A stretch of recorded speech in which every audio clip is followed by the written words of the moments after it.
How's everyone doing today? Good buddy. Let's go. Got a lot of good stuff to go over, guys. There's a lot of cracks. A lot of cracks forming. We're learning some new information. A lot of new information. This video, please for a little bit, baby. This video is going viral. I mean, it's got like 6.5 million views. She's bringing some stuff up that's great. We're going to get into some stuff where she's incorrect and just correct it, because best thing we could do is get this information out there.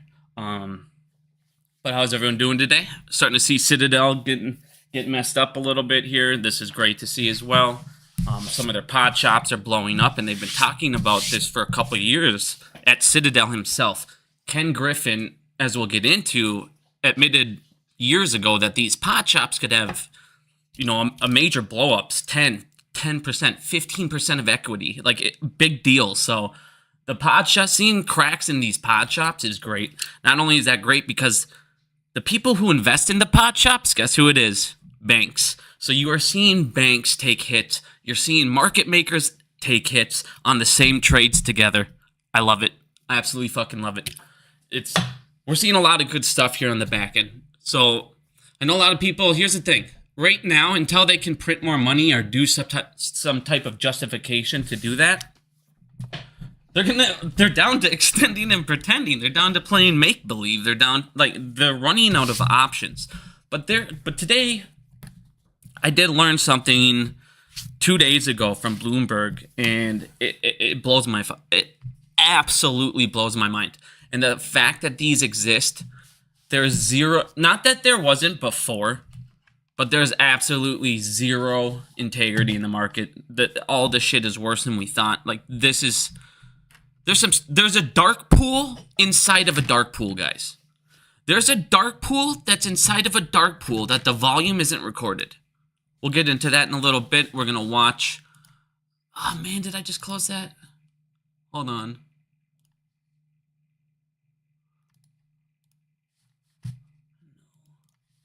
Damn, where'd it go? I'm going to close it. Give me 2 seconds here. I got to pull up that. I want to pull up a Bloomberg article or a video. I want you guys to watch a Bloomberg video. Oh, I didn't even say I was going live on Twitter yet. 1 second. Let me announce I'm going live on Twitter. I forgot to do that. So I also want to show you guys. Hold on 2 seconds. Where's Peter? There we go. Okay, I'm going to show you guys this video. When we get to it here. The world ain't set up for the honest man to succeed. To listen to the penguin. But we're going to go into this video here. I'm going to show you this. It talks about they're called private rooms. It is an ATS. Listen to this. It is a ATS that is built inside of a dark pool. Listen to how I'm saying this is. That is a venue. So that is a alternative trading system. That is a venue inside of a dark pool that only certain people have access to. And it's not recorded. This stuff's insane. So we'll get into this in a little bit. Let me get to the part where she talks about what I want you guys to see. I'll keep looking at that before we go here. But let's start with this video first, because this video is blowing up. She's talking about, and here's the thing. Like, all these people, they're like, oh my God, look at this. Like, we've been talking about this exact stuff for 5 years. You just saw this happen with Red Lobster. It's like none of this information is crazy, and some of the things that she doesn't understand or she talks about and says no one can explain to her, I'm going to explain to her right now. So let's get into this real quick. I'm just going to let you guys listen to just this first 25-30 seconds here. Joann's, 97% of their stores are still profitable, and yet they're still bankrupt. But they weren't bankrupt a year ago, and they still had the debt that private equity had stacked on them a year ago. So I wanted to know what changed. The same thing with Hooters. The same thing with private equity had held many of these businesses for several years, and they were still succeeding until I got my hands on an economic report and an article and found a term that nobody could explain to me. The term was back-floating rate loans. Now, before we keep going with this, these loans are taken out a ton. And as I pointed out years ago, in commercial real estate, they're called ARMs. They're adjustable rate loans. Now, she talks about nobody could really explain these to her and all this stuff, and The reason you do them is because you think right now rates are high, okay? There's a set, so let me show you this quick. So there is a set rate overnight, and then you'll get up, points of 600, 700. So in the case of AMC on their new debt, you remember when rates kept dropping and Adam Aaron's like, hey, we're saving $5 million. Hey, we're saving, every time these rates drop, that's more money we're saving. That's more money we're saving. When these rates continue to drop, and today they've dropped too, so right now they're currently at 4.3. Okay, so they've dropped 0.6%. So the chart you can see right now in 2022. Now, if you guys have been following me for a long time, I showed you guys that they stopped going to the banks. They were unable to get more loans from the banks. I showed you guys this a lot 2 years ago. I go, look, you guys can clearly see private lending is exploding. And I showed you guys many graphs of private lending exploding. And I go, that's because these guys can't go to the banks anymore. They've maxed out all there is to contracts with them. So now what they're doing is they're going out to all these private equities, these private firms, and getting loans that way. Now, what she talks about in this video is basically short and distorting, but it's predatory practices that are done through the private equity firms instead of the bank way that we know, because these are private companies. So pretty much these guys sat down, they figured out we can short and distort these guys publicly. We can go ahead and destroy their stock price, smash them down. We can bash them in the media. We can, manipulate their stock price, send everything to the off exchange, control price. We can do whatever the fuck we want over here. And then what we do in our final stage, it's called seller boxing. And that's when they get the price so low. The market makers now do something that should be illegal. They add an extra decimal point. Now, everybody out there goes, okay, this thing's seller box. Don't touch it. I won't sell stock. We're trapping this bitch in the cellar. Anytime it gets, their goal is to get it into the pink sheets. And now they'll eventually control it. And that is their goal. Get it to the pink sheets. They win. They seller box you. They'll keep your business afloat. They'll start selling off assets. Why they got. So the reason you seller box somebody is now that you have them in the cellar, you start to sell off their assets because you basically own them. So now what you're going to do is you're going to keep some successful stores open. You'll start closing the shitty ones. You'll keep milking out every little last penny that you can get, and then you start to sell off assets. And then you start to sell off assets. Then you file bankruptcy. You own the patent. You own the store. So then next time if you want to come back, you can go ahead and come back if you think there's a love fan base. But the goal is always the same, whether it's privately done or publicly done. So what these private equity guys do is they go, all right, you guys you're private companies. I can't short and distort you technically. But we're going to do the same things the banks are doing. So the banks are going to go out there and they're going to give them predatory loans. I've shown you guys this countless times. Convertible notes. Convertible debt into stock, because eventually if I can convert enough stock, if I can bash your company enough, if it slows down enough and you need loans to keep going and keep growing, guess what? There's only one place to come, me. And I'll make sure, because I'm going to call all my buddies, all my banker friends, all my law firms, all my private equity buddies. None of them are coming. You come to me. And I'll give you the best deals, and I'll keep making them sound like they're wrapped in shiny packages. But in reality, you're just a random business owner, and you don't understand convertible notes. So I'm going to keep slapping more until I own your company. Now, what these private equity firms do, they will go ahead and say, since they can't do it as well, they will go ahead and they will pay media to bash the company. That will always go. Profits go less. Well, they'll go ahead and keep telling people they want to grow, and then they'll go to those companies and say, hey, I'll tell you what. We'll give you this super good deal. I'll give you this great loan. All you need to do. But in reality, it's predatory as shit in the back end through all this wishy-wash we'll get into. But all you need to do for me to get this low interest rate loan, just go ahead and give me a board seat. Just let me get a board seat. Put one of us on the board. Listen, if I'm on your board, we have a shared interest in the company. I want it to succeed. You want it to succeed. We both make money that way. It's a win-win. Yeah, you're right. That's a great idea. You get that guy on the board. He starts to do what we call infiltration. starts to send these guys financial statements, starts to send them stuff on the business. So what do? They take that information and they go, how the hell can we attack this? How can I destroy this revenue? Because now I'm going to stop their growth. What are certain things I can get my inside board member to do? Now watch. In the case of Red Lobster, what they did is they put board members, and he goes, just let us get a couple board member seats. Just let us get 2. Just let us get 2. No biggie. You still got 3. You will always own them. You will always own the vote. Just give us 2. You own 3. We got a great shared interest. Everyone's happy. Okay, great. Good idea. All right. You're right. We still have control on the vote. Guess what happens? They get 2 on the fucking board. They bribe the shit out of 1. And then this happens. In the case of Red Lobster, what ended up happening, and I showed you guys the filings. This guy summed it up perfectly, and it's very small. A hedge fund bought Red Lobster. They got on, well, they didn't really buy him. They kept giving him the loans and basically got onto the seat. They got onto the board, right? Then what they did is they sold all of the fucking buildings and all of the land that the buildings are on to that hedge fund. And then that hedge fund charged them rent on those fucking buildings. And then you know what they did? They did the endless shrimp, which was wasting money. Now, most people, if the board member cared, would have seen that it was a loss of money. They would have stopped the promotion right away. Not them. They didn't want it.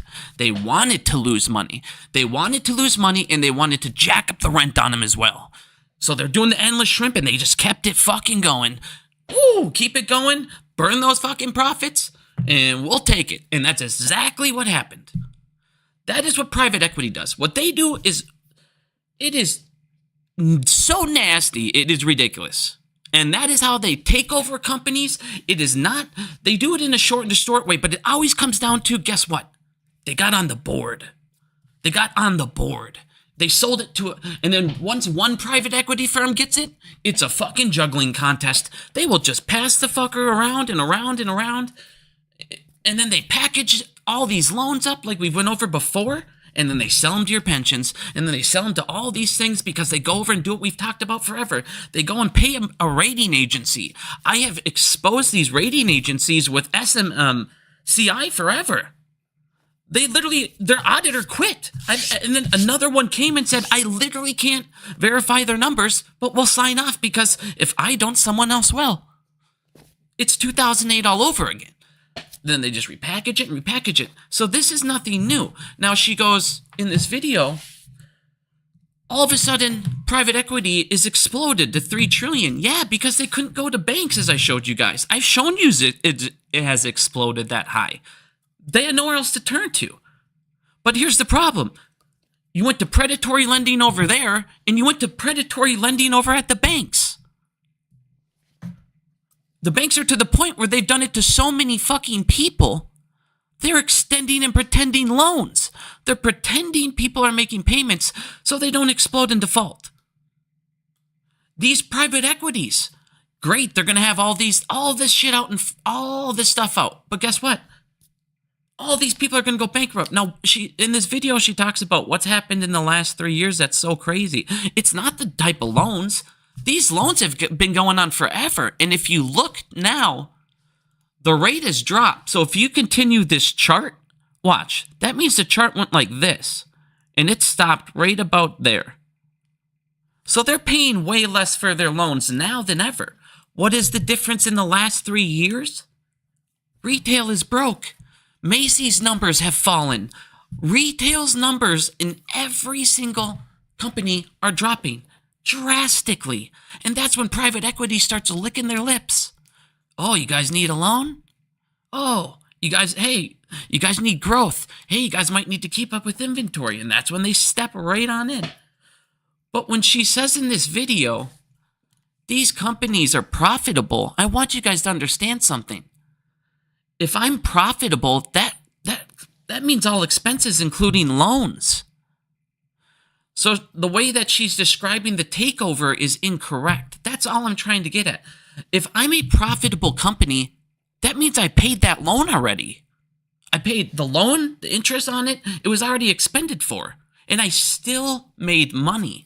Now, in the case of Hooters, why did it go down? When she talks about some of these retail stores, 90% of their businesses are in, but here's the thing. The franchise itself, those are independently owned.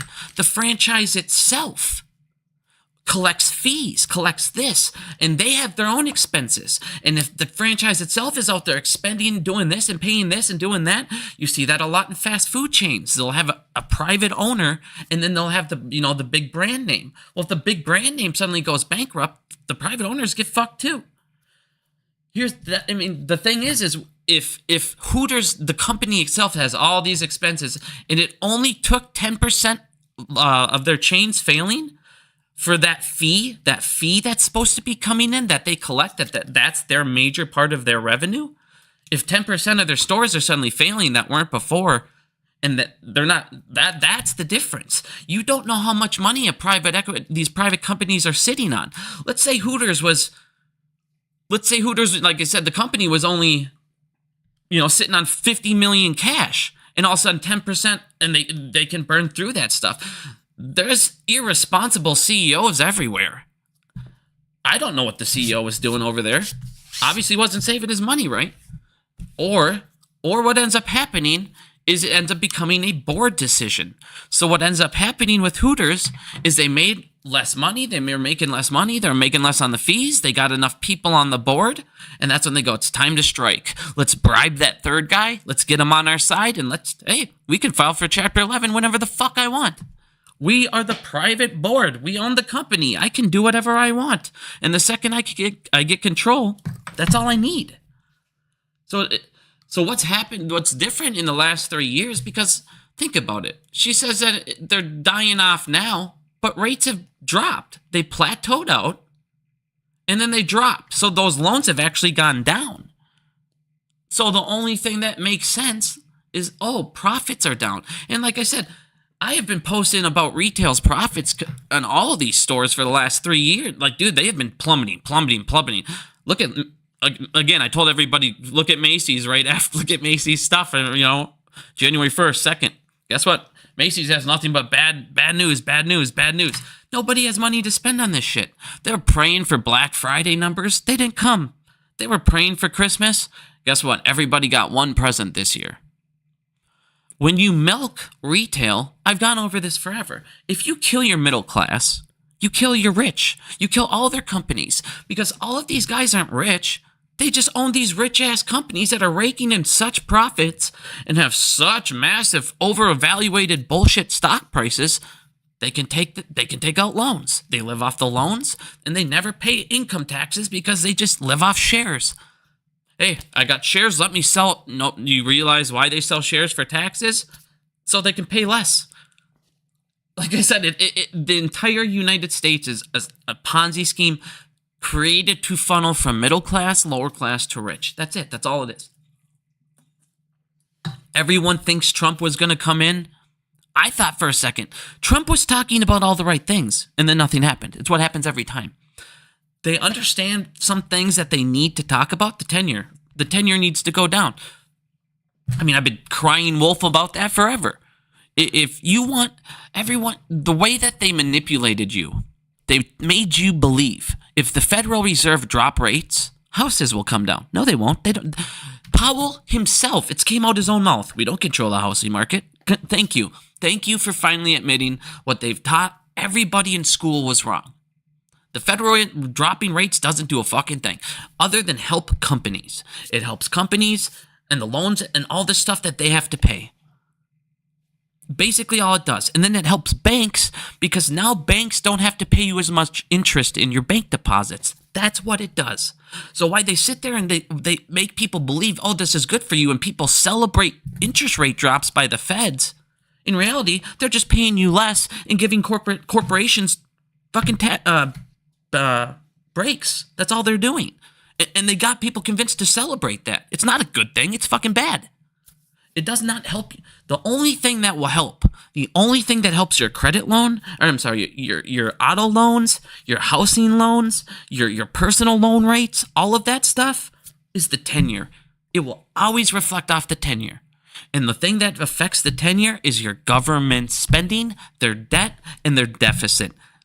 And that's what they never want you to figure out. You mean, if these guys figure out that if I take care of my debts, they will have cheaper lives, they will have cheaper housing and cheaper cars and cheaper loans, they will have cheaper credit card rates. I mean, people want to... Here's what I want you to understand. And this is what you should tell every person you know, every person alive. I don't give a fuck if you're red or blue. You want a better life. All they need to focus on is the 10-year, because that will help everybody. The 10-year helps everybody. And you do that by controlling your government deficit spending and your interest rates you're paying on that debt. And stop, let's fucking raise the debt ceiling another $5 trillion. That's an insane amount of money. They have people blinking eyes at trillions of dollars.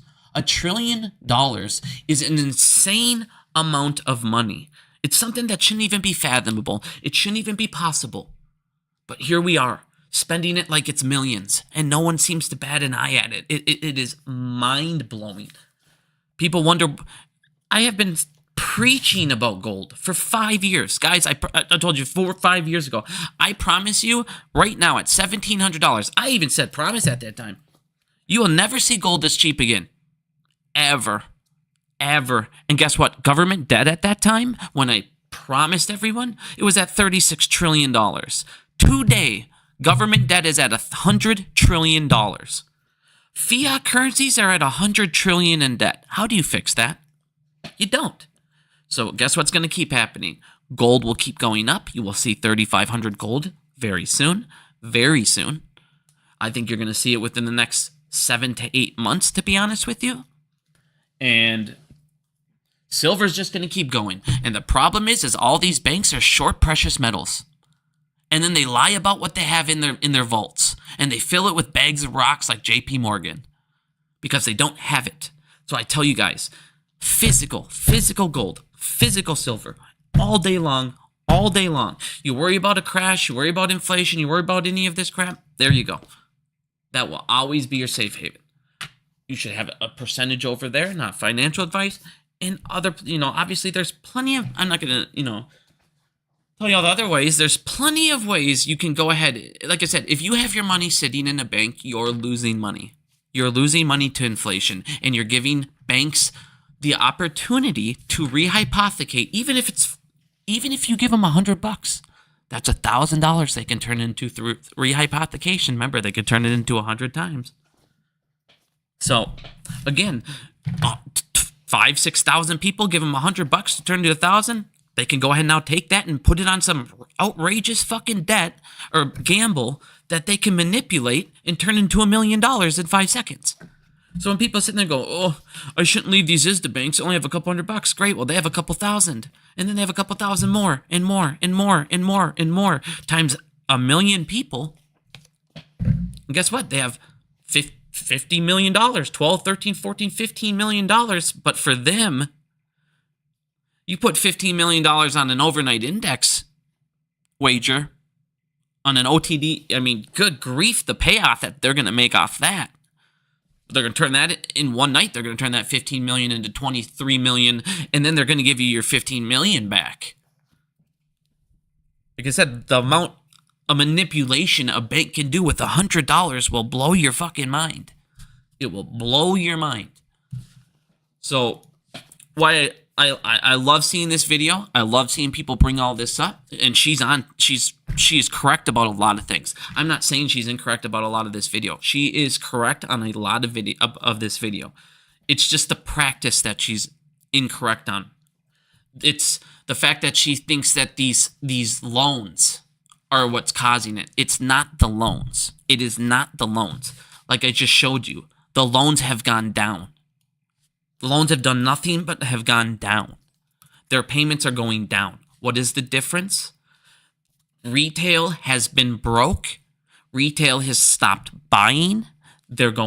I've shown you retail stores across the boards. Numbers have drastically dropped, and we don't see the private ones. You don't see the private companies' numbers. I don't know how much they've dropped. But again, in this video, she talks about companies that are profitable. They're not profitable if these loans you're seeing are taking them down. Because again, if I'm a profitable company, that means all loans and expenses and operating costs and everything have been paid. Everything's been paid. And I still have money left over. So that is another thing where she's incorrect. The way that they're taking down the profitable stores, it's either the franchise owner himself, the franchise was fucked up. It's either they got too many board members. See, that's the thing. If you get 2 board members, these guys have millions of dollars. All they need to do, listen to me, it's this easy. You're at a board, you're on a board of some small company, you're making what, 80, 90, 120,000? All I need to do is come up to you and say, hey, we're a massive firm. I'll give you a job. We will give you a job. We'll start you out at 250,000. You will have this on your thing. It'll open up possibilities and it'll open up the whole world to you. It does nothing. It doesn't cost the fucking company anything. They now have a new employee they're going to end up making all that money back from anyways. So they don't care. But for you know how I know that? Because you watch it every time with regulators. I'm not going to charge this company because then after I'm done being in regulation, they won't hire me. So now you go up and this massive company says, we'll give you a job at my massive company, twice the salary. That's all it takes. Go look at where all these board members end up. 1 or 2 end up on the same fucking firm, or they'll like fire all the board and then they'll keep you. Oh, and then they'll give you tons of stock and all this other stuff. And the idiot doesn't realize they're going to crash the company and all that stock they gave him is fucking worthless. So that's what they'll do. They'll get the board member. They'll take it over. They'll sell off assets. They'll start doing all this stuff. And then they'll bankrupt the company because it all comes down to retail being broke, middle class being broke as hell the last 3 years. And so a lot of these private companies don't have a shit. I mean, I can look at what was it. Let me see.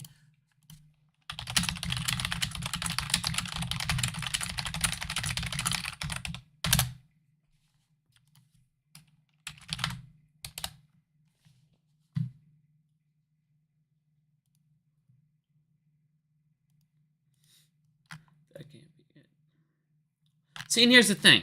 According to this, Hooters racked up about $300 million in debt. Well, if that's what took you down, like I told you guys, some of these private firms only have $30, $40, $50 million cash on hand. So when they have shitty quarters, and the franchise itself is misspending. Again, doesn't mean their locations. It means that the franchise itself was misspending, and they're not collecting enough fees now, and now they can't pay back the loans that took out. So that's my point. That's how they attack you. They'll go after them. They'll go after the top thing.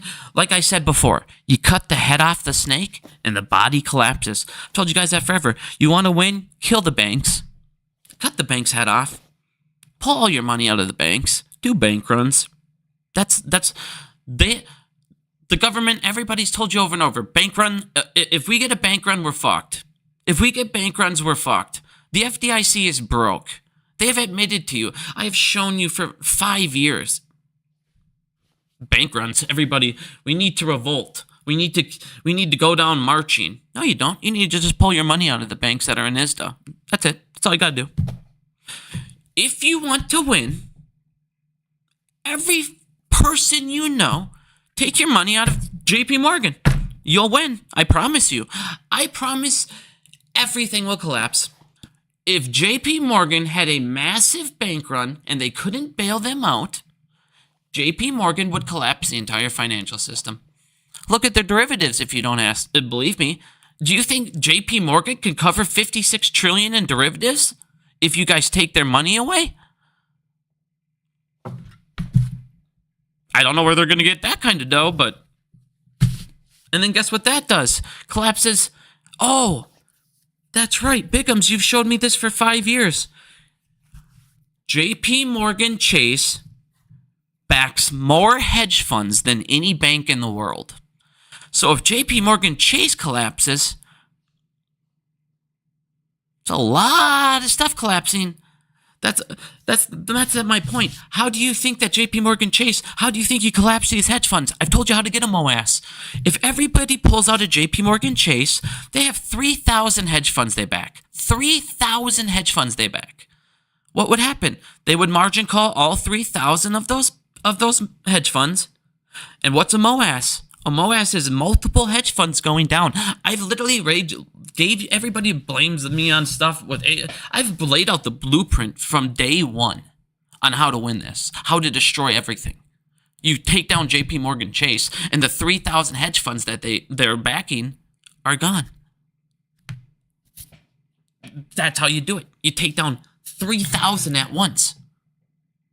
What is a MOASS? It's not one guy being margin called. It's not two guys being margin called. It's the 3,000 being margin called at JP Morgan Chase.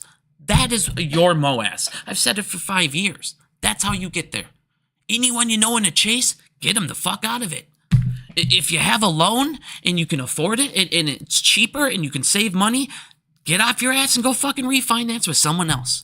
Preferably a credit union, because a credit union, if you walk into a credit union to refinance, there's a 98% chance you'll get a better rate and your monthly payment will go down. I cannot tell you how many people have messaged me that during this. I got a better rate over here. They got to entice you to get there, so they're going to give you a better rate. They don't have the risk attached to them. Listen, they don't have the risk attached to them that these giant banks do. They don't have an insurance that is broke like the FDIC. They have the CRA. They have a completely different insurance company, and it's not going to collapse. Why? People that use credit unions don't have $250,000 in their bank account. They're not going to do a bank run. There's no reason to. Their money is safe and it's backed. Guess I can promise you that's not the case at JP Morgan Chase and all these other people. 70-80% of their accounts are over $250,000. But that's the thing. Companies themselves, their deposits aren't enough. They need all of retails. That's how much they've gambled. If 50%, if JP Morgan lost like 30, 40, 50% of their retail deposits, they would collapse. And the entire financial system would just, there's nothing they could do. There is nothing they could do. I don't know what they would do. I honest to God don't know what they would do. Because they can't justify to the people, we need a $2 trillion JP Morgan Chase bailout.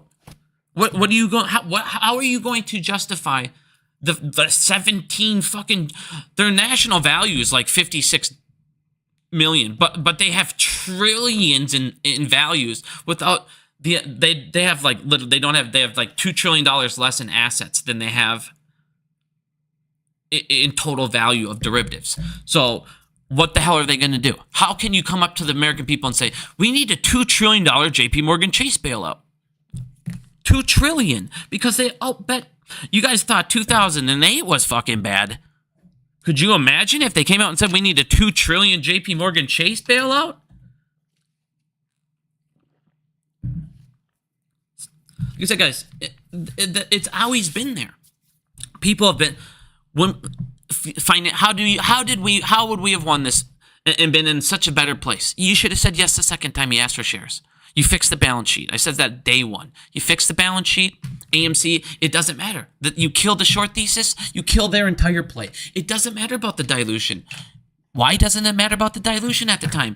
Because they weren't the one buying the dilution. Every time Adam Aaron diluted, you bought it. So who gives a fuck? Who cares what the number was? Because they were shorting every time. So while you kept buying up the new dilution every time, who gives a fuck what the number is? Everybody was so focused on the float going up, and that's going to kill my short squeeze. No. What kills your short squeeze is the company and the short thesis taking back over. Them getting back in financial problems. That's what kills everything. It wasn't asking, God, when we're at $29, he's trying to kill my short squeeze. No, he's trying to get the company back into financial freedom, flexibility, kill the short thesis, save your play, because guess what? If we would have diluted the first time and he would have at $29, when we all voted no, And he pulled the vote because he had 70% say no already. And that's one of the reasons why Trey went crazy, is because he knows he was part of the fucking no vote. Again, you were at 29 bucks. He could have raised another, $1.4 billion and sold 60, 70 million shares. You would have never had Ape. The float would have been half the size of what it is now. Because even if he would have diluted again down the road another couple months, he would have made another 1.2 billion. He would have crushed this, did this, upgraded this, and still been able to dilute again at 13 and 14 if he needed to. And then raised another fucking, like I said, the amount of money we said no to because we followed Matt Coors, who literally jumped off a cliff and went to meet Kevin. He literally worked for Meet Kevin a month later. People couldn't figure out why you, did somebody get offered a job to lead people off the cliff? Said, I hate Matt Coors. All right, I'm getting off track here. Let me keep going. I gotta get going on this stuff. I told people I would not do an hour and a half with rambling. So let's get into this. There's a new dark pool. There's a dark pool inside of a dark pool. And it's unbelievable. The company is dead once it does a reverse stock. No, it's not. The company is not dead once it does a reverse stock split. It all depends on the situation. I can show you plenty of companies that have been just fine after a stock split. Sometimes if you're a company, you're at that point where you're like, all right, if we could just raise a good amount of capital, we could pay this down and get to profitability, and then we'd be fine. And there's nothing else that we can forecast that would take it down. And as a matter of fact, we could add a little growth to this and that. It's worth doing this reverse stock split quick. Especially, like I said, it's all about how you make the value back from the reverse stock split. It's all about if you make enough value back to make the shorts back off. I mean, a lot of people blame AA and shit. If he would have sold at $10, you guys would have went fucking ballistic. That you would have said he sold at $10 and he killed the squeeze. And then he waited a little bit, and then the shorts got in control, and then you saw what happened from there. It just went straight to hell. But another thing people are not talking about is, why was there 50 million FTDs day one? Why did half of the people that were supposed to get Ape didn't get Ape? Why does no one bring that up? Why is it everybody goes, man, it's just AA fucked it up? Do you understand the fact that if everybody would have got their Ape, they would have had to purchase all this would have went right? Share prices would have went up. The amount of cheating, 50 million FTDs day one. You guys, think about this. 50 million FTDs day one. If you had 50 million more buying on the first day, what would have happened to the price? It would have stabilized or raised. But instead, they just fucking FTD'd all buying and then did everything off exchange. And then it just plummeted and they shorted and that's the thing. They can manipulate it in an insane way. But if you can, so reverse stock splits, it all depends on your situation. They're not the death sentence to everything. It is if the owner does one, raises capital, and again spends it stupid and puts them back in the same situation. It is if they can't raise enough capital, or again, if you just lose the confidence of your investors and then they start to leave because they're like, well, I just lost half my investment, or they don't believe in the company anymore. So I mean, there's plenty of situations. It's not just a reverse stock split. But let's get into this because this is fucking ridiculous. This is ridiculous. Everything we've thought is worse than it is. Everything we've thought is worse than it is. Like, this is beyond stupid. This is the dumbest thing I've ever heard. If this isn't... I mean, what? This is the stupidest thing I've ever heard. So, everybody knows about dark pools. Well, guess what they have now? They're called private rooms. I want you to understand what a dark pool is. A dark pool is just a venue, okay? It's just a venue. So, let me make this thing. I'm going to make this thing quick. We're going to do this quick. It's just a good brush up for everybody so people can understand. And if you're new to this, you'll understand how they manipulate. Now, this is what happens with payment for order flow. You have a person right here. This is you. You come on in here. You're all jacked up. You're super happy. You're going to buy some stock, let's say an AMC. You buy your stock. Here's your order of 1,000 shares. I want to get an AMC. I want to get GME. I want to get fucking all the goods. I want to get GER. I like GER. I want to get Oscar. You know what I'm saying? We'll see what happens here with. I like Hut, but I kind of want to see what's happening with Bitcoin. There's a couple things going on, but we're gonna get some good stocks here. All right. So all of a sudden, your order comes in. You bring it in. Here's your broker. He gets your broker. Okay. Now, what's supposed to happen in most people's mind is the broker now takes this and he fills it over here on a lit exchange. Okay. On the NASDAQ, IEX. Now, let's say he fills it over here on the IEX is what you're thinking. You're hoping. Well, that's not what happens. What he does is he gives your order over here to Mr. Citadel. Citadel pays him a fee. Payment for order flow. Why? Because he has your flow. He now has the flow of your order. He has intercepted the flow. Now, Citadel can do whatever the fuck they want with this. They can fill it in internalization, which means Citadel can fill it with the shares that they say that they still have. So they can fill it from internalization. They can come over here and fill it through what we call the CNS program, which is where they hide the bodies of FTDs. Now, everybody wants to know how I learned everything. I have read this thing fucking 250 times. I have memorized a lot of this. This thing has taught me so much, it is ridiculous. If you want to learn how they manipulate everything, how you counterfeit, I don't care who you follow. This will give you more information than any YouTuber, any book, anything. If you're in AMC and if you're in GME and you don't believe me, and if you haven't seen this, we've gone over this before. I posted this a long time ago on Reddit. You have failure to deliver. Now, this is how 4 years ago I found out about the continuous net settlement, because it's right here. It's step number 2. So first thing you do, you have failure to delivers that you see, and you have disclosed shorts. This is what we see. What you don't see is down here. Now, you have settlement failures. You have we'll get into that later. You have continuous net settlement, which is where they can continuously make fake shares, unlimited amount. What happened with Doge looking into the SEC? All right. I do want to address that quick. I was going to make a giant thing, send it to the Doge. I have a shit ton of stuff on corruption. Like an insane amount of stuff on corruptions. I have bank records. I have this. I have that.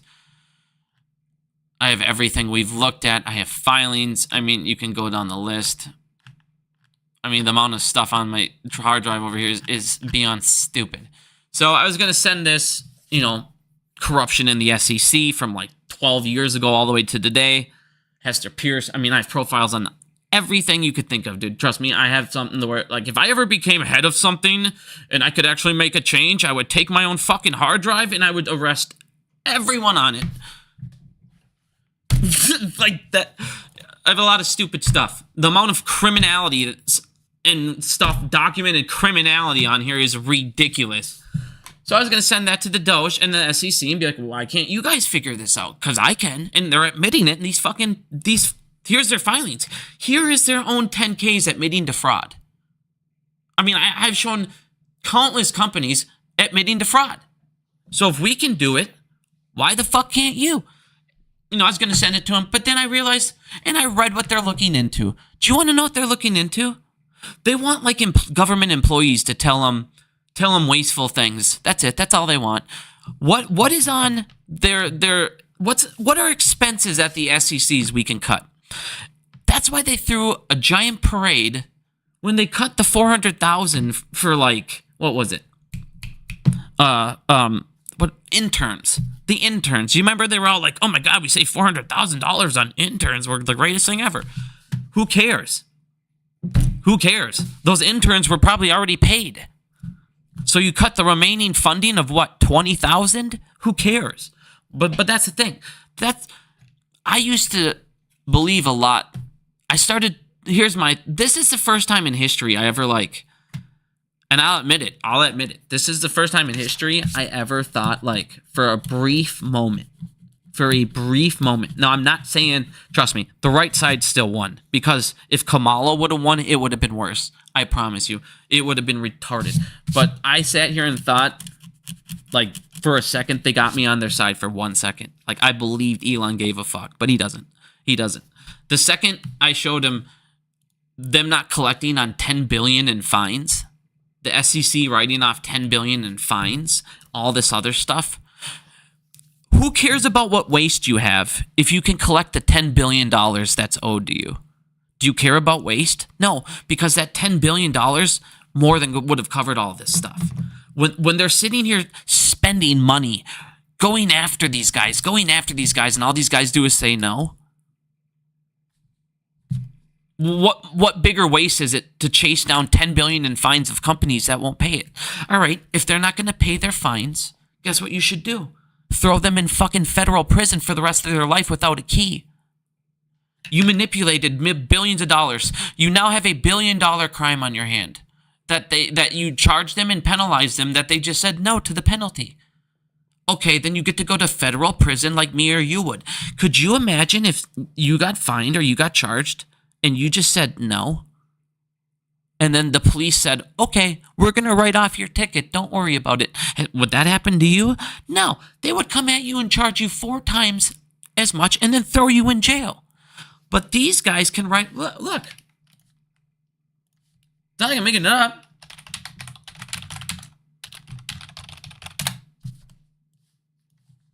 What? Just that. Here you go. The SEC has written off $10 billion in fines it couldn't collect over the past decade. Now, I don't know why my computer is being ridiculous.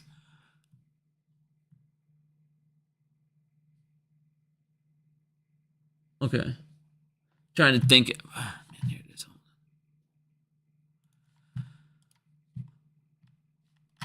Oh, of course. I'm not going to sit here and try to find a stupid thing without a subscription. But it talks about how much money they're sitting here.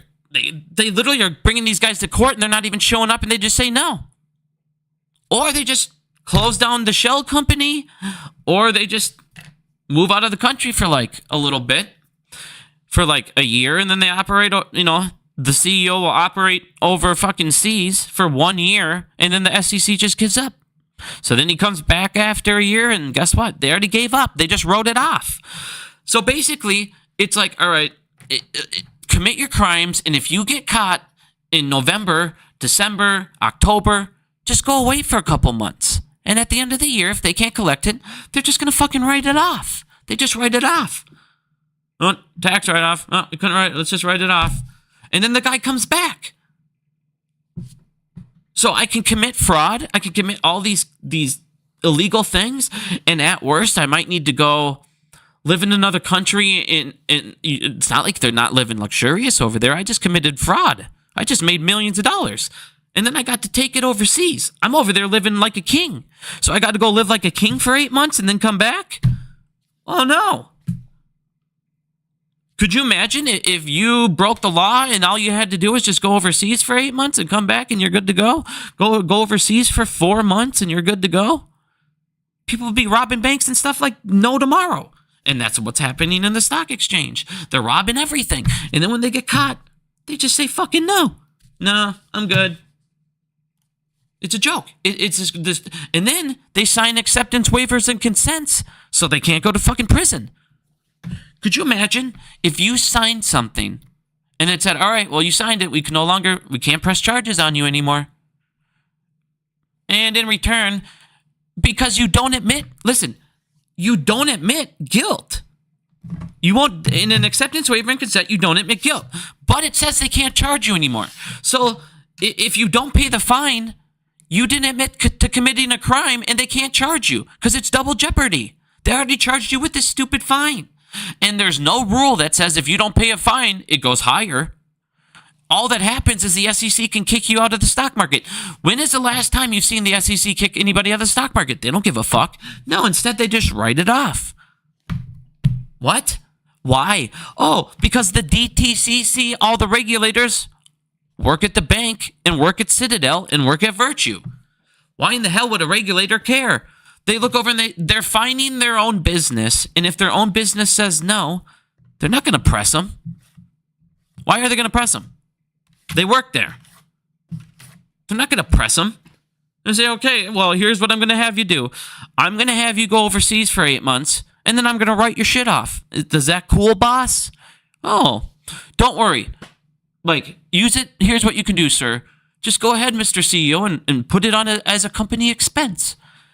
Go overseas as a company expense because you had to work over there. And now you're not going to pay a penny. Just go live luxuriously somewhere else for 8 months, and we'll call it a day. Oh, and then I still have a job tomorrow, right? Yeah, of course you do. Good idea. Fucking gotten show. United States of criminals. United States of criminals is all it is. It's literally the United States of fucking criminals. So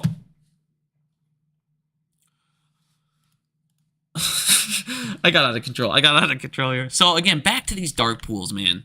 So now what they have is dark pools inside of dark pools. They're called... It's a private room. It's an ATS system. Oh, I was drawing you how Citadel could... What Citadel does with... There you go. I was drawing you what Citadel does. Now, Citadel over here, again, now what they can do is they can come over here. They can fill it in options. Fill it in the OTC market. Or off exchange, off exchange venues. They can go ahead and fill it in an ATS, which is an alternate trading system. They can go ahead and fill it in a dark pool. Now what we found out is they even have a new thing called a private room. I can't draw like that, man. Private room. Man, I should have just wrote it with the freaking key, but whatever. They also can fill it in derivatives or ISDA contracts, which they get from banks, which is something that they can fill outside of all of the market. This is a secondary market that is between Citadel and the bank themselves. You need to see the contract after. I've went over these contracts forever and how they were a scam. What they do is it's called a credit support annex. They would attach a credit support annex to show that they have collateral, but they never put the collateral down. Now imagine if me and you, listen to this. This is how fucking much of a scam this was. Now imagine if me and you could go to a bank and we could go get a home loan. And we would say, for my collateral, I'm going to put $50,000 down on my down payment because I have $50,000 here in my bank account. And the bank says, okay, but don't give me any of that. Don't give me that $50,000. I want to know that you have the $50,000. And then you get to keep the $50,000. Now you can go spend that $50,000, invest that $50,000, do whatever you want. Because all you need to do is pay a bank a fee during, let's say you went out and got a 2-year contract. You need to pay a bank for 2 years on just the fee. You get to keep the $50,000, reinvest it, turn it into how much more. But you get to keep that $50,000, pay the bank a fee during the 2 years. And then at the end of the 2 years, what we've shown you guys in the past is if the person defaults, a lot of the times the bank either writes it off or they open a new contract. And then the bank says, just keep paying me a fee. And we'll just renegotiate a new contract on a new fee. But since you defaulted, you're going to have to pay me more each month because you still have, $30,000 in your bank account. So I know you can pay the extra fee, but you don't have the $50,000 to pay me back in full. So again, bank should have been margin calling on those. Or what Citadel can do, because it's not over. There's still more stuff Citadel can do. Citadel can also go to an exchange. But as you guys see, I mean, look at AMC. Lit exchanges were getting like 13% a fucking day. So like 10% a day. So like 10%, barely anything goes over here. Okay, so the bare minimum. The only reason that they send stuff over here is because they technically need some live data feed. So if they send the bare minimum over here, then what he can do, he can come over here and he can do a market maker to market maker transaction. So like Virtue and Citadel can do their own transactions, their own this and that. They can also do what he does and gets fined for all the time. He can go ahead and just, I don't know how to fucking write this. You can go ahead and you can just mismark. Here we go. This is looking good so far. There we go. That's like my best one too. Upside down completely. He can just mismark shorts as long. He can also take that share and do this. It is called market maker exemption or the Bernie Madoff exemption.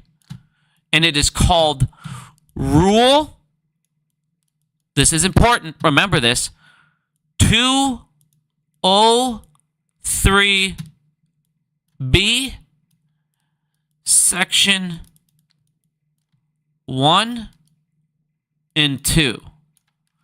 Now, what this does is it allows the market maker to use a false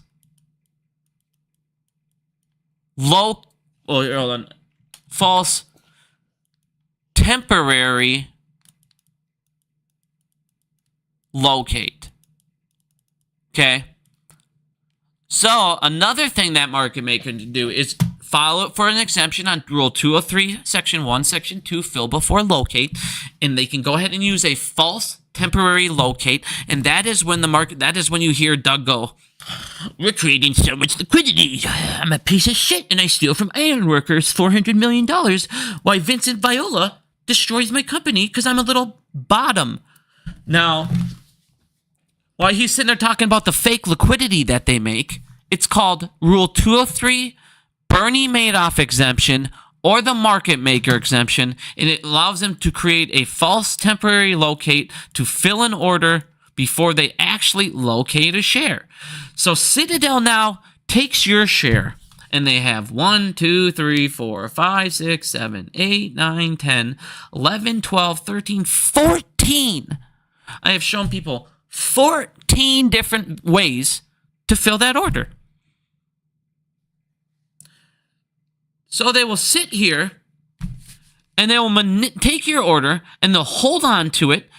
And then they used to get T+2 before they had to fill it. So they'd get 2 days to manipulate this order's price. They would get, but now it's T+1, but they also have all the exemptions to give them up to 31 days before they still need to technically fill the share. This is where people talk about shares, shares sold, not yet purchased.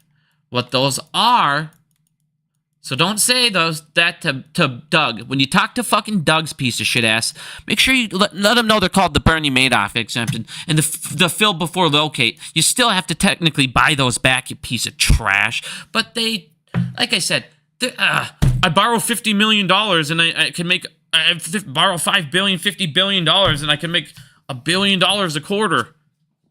Wow, great returns. Really great returns. Like I said, it's just criminal shit, dude. It's all criminal shit, dude.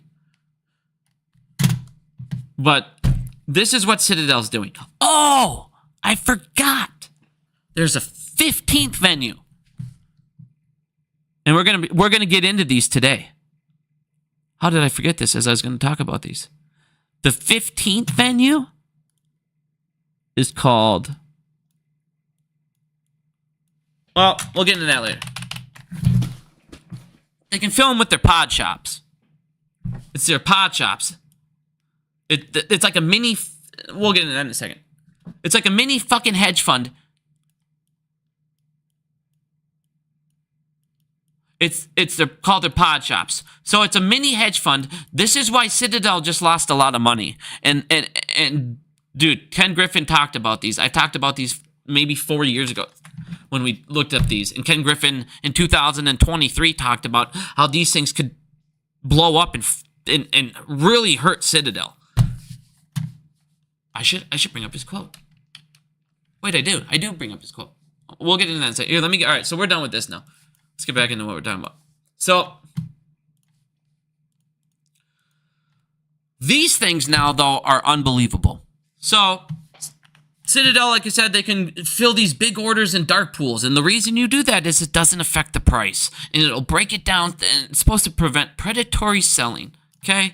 That is why when everyone's like, why is Michael... When Saylor buys all these Bitcoin, why isn't the price going up? Because he buys it OTC. It doesn't affect the price. It never will. So, darker than a dark pool. Welcome to Wall Street's private rooms. So this is an ATS system. So what this is what I just showed you here in this. They made a private room. So this is a dark pool, which is a venue. All it is a venue. Now, this venue could be owned at a bank. So let's say they go to JP Morgan Chase's or Goldman Sachs dark pool because there's liquidity in there at a cheaper share. It's just a venue that Citadel now can go to. That's all a dark pool is. Hey, they're quoting a price over here. It's a venue I can fill the share at. Well, what they ended up doing to get around regulation and to cheat more is they built so pretty much a pod shop. They built an ATS inside of a dark pool, which means there is a venue inside of a venue. Now, the difference between this ATS and this dark pool, no volume is recorded. None. Not a single thing. You have no clue what is going on in here. No one does. No one does. Not a single person in the world. It is an unregulated venue. There's not anyone who gets the information. Where's my video? I mean, listen to this video. This is unbelievable. This is the stupidest thing I've ever heard. That video go? Where did my video go that I just had of...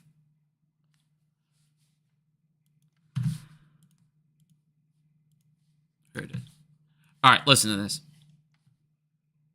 Hold on, let me find it quick. I gotta listen to this stupid ad. All right, listen to what this girl talks about. I mean, this is just the most ridiculous thing I've ever heard. Hold on, where is it? Okay, so what they ended up doing is they teamed up with these things. So like here's some of them. We'll pull one up here. What is it? Intelligent Cross.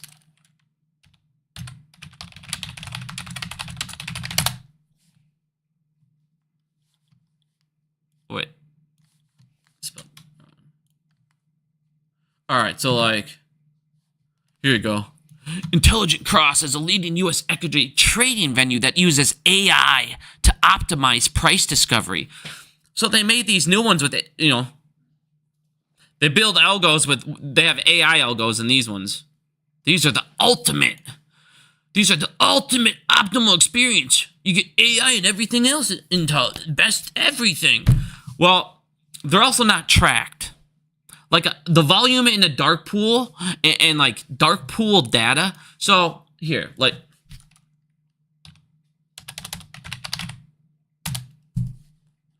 hold on.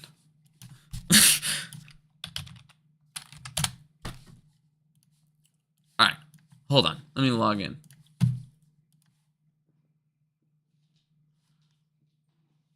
All right.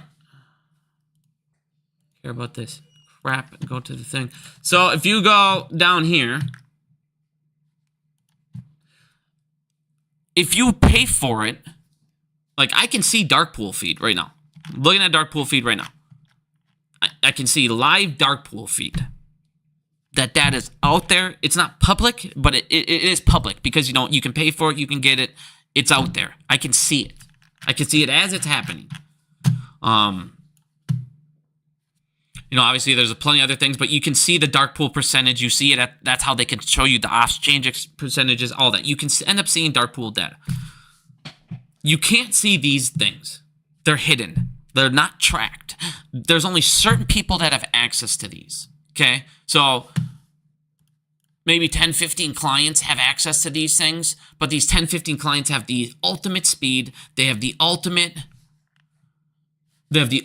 you know, pricing. As you can see, it's got AI optimization on top of algos. I mean, it's just ridiculous. Well, hold on.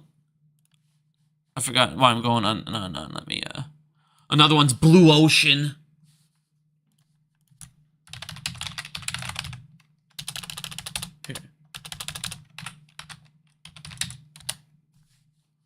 Okay, so you got IntelliLink, you got Dealer Web, Intelligent Cross. These are just some that I found. You know, like I said, their ATS is inside of a dark pool. How the hell the SEC even know? This is how you know the SEC is a joke. Because when they can't create, when there's no more liquidity to make, they let them create fake things. They let them create more stuff like this just to be able to fill with more fake liquidity. It's ridiculous, dude. And it's like, think about that. It's taken us 5 years to figure out all of this. Like, obviously, we knew about a lot of these, but every year more. Oh, I forgot another one.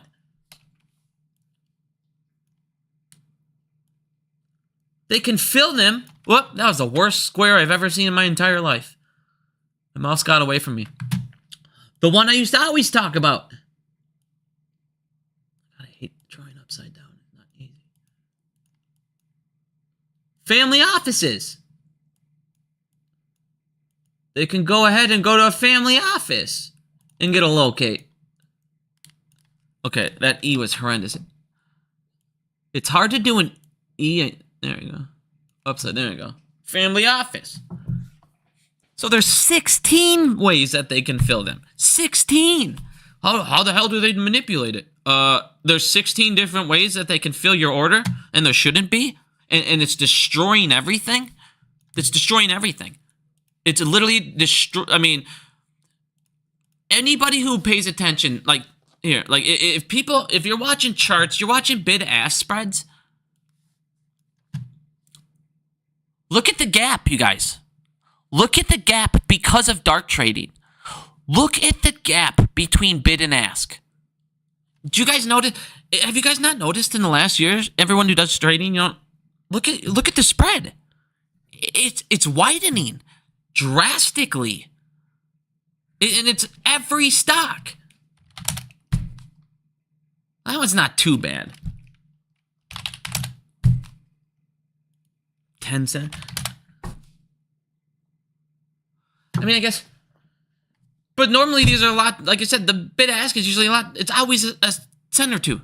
3, 4. Now you're talking 15 cents, 20 cents. You got 30 cents. I mean, it's because they're taking advantage. They're lowering the bid ask, and they're filling they're getting you guys the ask, and they're filling everything on the bid. And that's why, oh man, like on Sedge, you see those Sedge they're killing it. They're killing it on Sedge right now. Market makers are loving Sedge right now. I love Sedge the stock. I've been telling people, we made money on that multiple times. I've been telling people we're going to keep riding this wave. We're going to keep riding this wave. Like, this stock shorted to hell. It's got great, I mean, not right now. I don't like the setup right now. I'm going to wait until it drops a little bit more.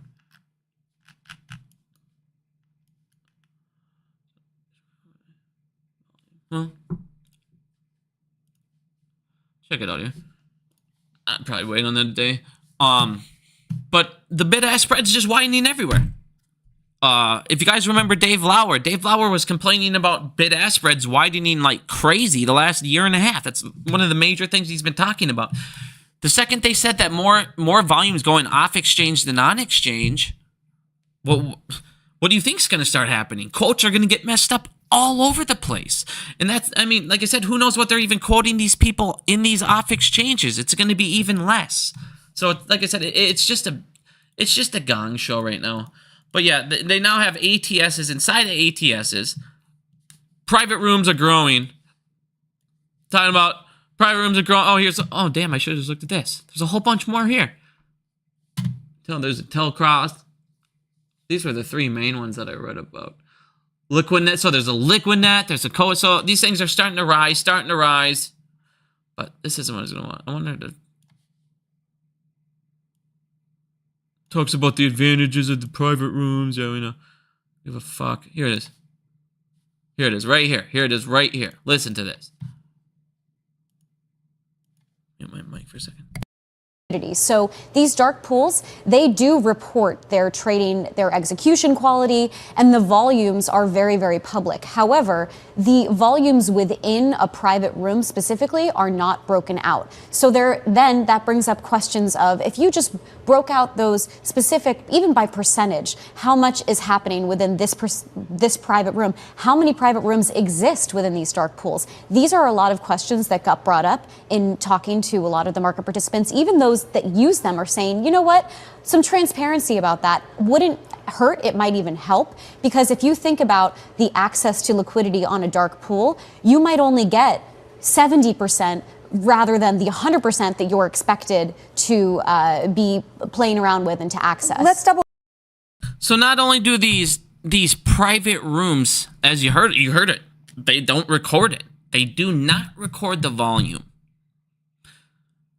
How much trading is going on? How many are there out there? How many private rooms are in a single dark pool? 10, 20, 30, 40? Are the... I mean, this is just as bad as... oh, God, I can't remember what it was called. Chat. I'm going to look at my chat for this. Chat, help me out. What was Citadel's private... I'll just figure it out. I'll just Google it.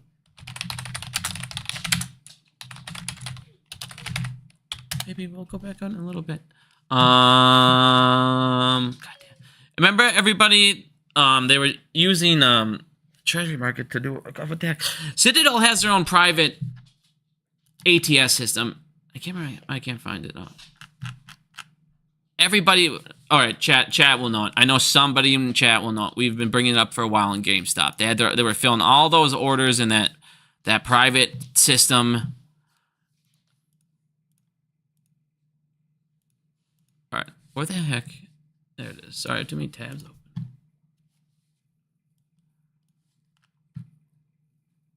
Yeah, if there's bots, man. Hopefully I got some mods in here. I don't really know if I have mods in here yet. Sorry if there's bots, but I can't remember off the top of my head. It's been so long. But Citadel was filling all those orders in that private ATS system, and like I said, these guys, how many, private this, private that, how many shares are being filled out of these venues that we don't even know exist? I said, it's just ridiculous at this point. But now you can see, like I said, so now these guys have been selling and buying in these private rooms, which is shares that are not recorded, and we have no idea how many of these venues that there are. So they basically created a pot shop, because what a pot shop is basically a mini hedge fund inside of a hedge fund, but it uses the same employees at the current hedge fund. So there's no difference. It's just a loophole, which we'll get into in a second. It's a loophole for the banks to get around the Wagner rule. Now, I want people to understand what's been happening in the back end here. So right now, this isn't breaking. I just wanted to pull it out because it's the first one that came up. But we went over this like 6-7 days ago. In the last 30 days, 5.5 trillion has been erased from the stock market. Now, who's the ones that's been selling? Actually, it's hedge funds. Hedge funds are selling stock at a pace not seen in 7 years. If you look down here on the hedge fund U.S. fundamental long-short ratio, long-short hedge funds are now the least long stocks in the last 5 years. They are selling and selling and selling and selling. Am I still breaking up? Oh, crap. All right. Is my mic better? Sorry. I moved back a little bit. I might have been too far back. But hedge funds are selling, as you guys can see. They're the least long in U.S. stocks in the last 5 years. Now you're seeing why 5.5 trillion, all this stuff is getting wiped away. Now on top of that, we're going to break into these. I'm buffering right now. Hold on. What the fuck is going on?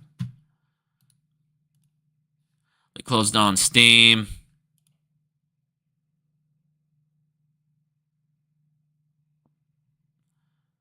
Close some stuff down.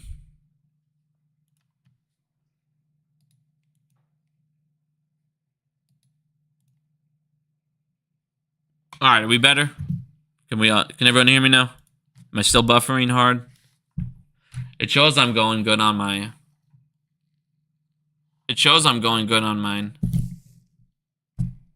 No buffering. Okay. All right. 1 second here. My mic is like blowing up here on my end. All right, there you go. All right, so sorry about that. I don't know why my internet's going crazy here. So Citadel and Millennium lost money in February. Now that ended up happening because Citadel Connect. No, I don't think it was Citadel Connect, man. It was something else. All right. I can't. No, it wasn't Citadel Connect. It was something else. I'll find it. I'll find it as I'm going through this stream. So Citadel and Millennium lost money in February, and this actually happened because of a pot shop. Their pot shops blew up. Now, what this does here, it says Citadel and Millennium losses expose pot shop vulnerabilities. Now, we've been talking about these pot shops for a long time, and Ken Griffin himself actually talked about how, you know, these pot shops could actually have a pretty big impact on them. They could take big losses. Where is it? It's down here more. Oh, no. So what ended up happening, and it's nice to see this too, because one of the things I do want to show you guys. So what these guys do is they go ahead and they create a pot shop. And all a pot shop is it's a hedge fund. So you have a hedge fund here, and there's a thing called a Wagner rule, which means that banks can't take bank profits. Jesus. They can't take bank profits and invest them in hedge funds. They can't do it. It's illegal because they have insider information. So what do? They go to people like Citadel. And Citadel goes, I'm going to make a hedge fund inside of my hedge fund. And I'm going to call it a pod shop. I'm going to take my 4 best employees and I'm going to put them in a cubicle. We're going to put a sign outside the door that says, you know, this is my mini hedge fund. And then you can go ahead and invest in them. And it's just like investing in us because they're in the same building. They have the same access to everything that I have access to. But technically, they're their own entity and they're in a different part of the building. We put them on a different part of the building. And they're like a mini shell company of us now. Oh, okay. Oh, okay. So it's a way they get around the Wagner rule. So what you end up having is Citadel goes over to, like, I don't know, 5 banks, 10 banks, whatever the hell, how many big banks made a lot of profit. And then those banks come over, they'll take a giant pool of that money, of their profits, and they invest it in his pot shop. So when you see this, when you see these pot shops getting fucked up, it's the best thing ever. That means Citadel lost. That means a bank lost. And when you got banks losing and Citadel losing, we should all be happy. Oh, no.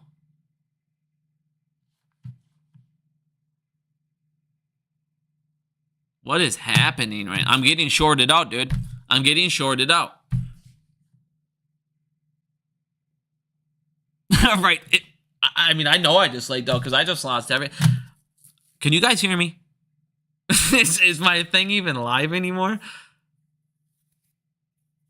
No, dude, that's not on his side, man. I just lost everything for a second there. Like, I'm getting shorted out or something, dude. This is crazy. No, dude, that wasn't you, man. That was me. I don't know what is happening. Jaber, you're in Farmington, man. I'm in Empire, bro. Let's get a beer sometime. You know what I mean? I can't remember. Oh yeah. So now what ends up happening? All right, you can see. All right, we're good. All right. So what ends up happening is all these banks, they pool all their profits. So this is the best part about it all. It's when a pod shop loses, it's not banks losing depositors' money. Not a single depositor's money was touched. It's only bank profits. Only bank profits are allowed to go into these pod shops. So the money that they made profits on, they lost through Citadel. And now they're pissed off at Citadel. Let's go. All right, yeah, I can see I'm back at full. I got 5 bars again. So, well, everybody, I said this was only going to be an hour stream, and I'm going to go way longer. I'm sorry if I apologize if it upsets anyone. No, it's a lot of information, but you'll be all right, buddy. So, anyways, back to this. So now, yeah, see, like, I lost everything, so I know it was my computer there. Where are we at? Okay, so yeah, so now pod shop blew up, and if you guys read this story, it gets even better. So Citadel actually lost money. They lost bankers' profit money. And then read this part right here. While Ken Griffin's Citadel posted a 1.7% loss in February, it has even more losses so far in March. So why their pod shop blew up last in February a little bit, it got hurt. It's getting hurt even more. Citadel is losing even more money next month. At the end of this month, Citadel will lose even more money. Citadel, to pay their dividend, you got to think about this. To pay their dividend, Citadel had to get a loan. And now Citadel's posting losses because of their pod shop. Now, I'm insanely upset with myself because there is an article that I had and I seemed to have lost it. Come on, don't. Here it is. Never mind. I found it. I just got moved. It got moved it got moved here. That's all. Okay. So this was back in 2023. And he talks about, these are risky pod things, People are piling into the same trades, and he's noticing that they're doing these pod shops, and they're doing them at Citadel. So they were attacking Citadel. They're like, regulators are like, hey, you guys got to stop this because you're piling in on these pod shops, and if they blow up, if these guys have any kind of problems, it could instantly 10-15% equity hit. Ken Griffin talks about how they could take a joint 10, 15, 20% hit to their equity. And Griffin's like, yeah, it's possible. These things these drops would be painful, but not systematic. Like this guy, this dude, he talks about all these pods, and like these pods were getting, this happened 2 years ago. A couple of these pods blew up. And that's why they started talking to Ken Griffin about it. They're like, hey, if these pods blow up, they're all vulnerable. Even yours. And he's like, yeah, they're vulnerable, but of course he talks his up like, yeah, but we're good to go. And then the reason they talk to him is because Citadel, and guess who?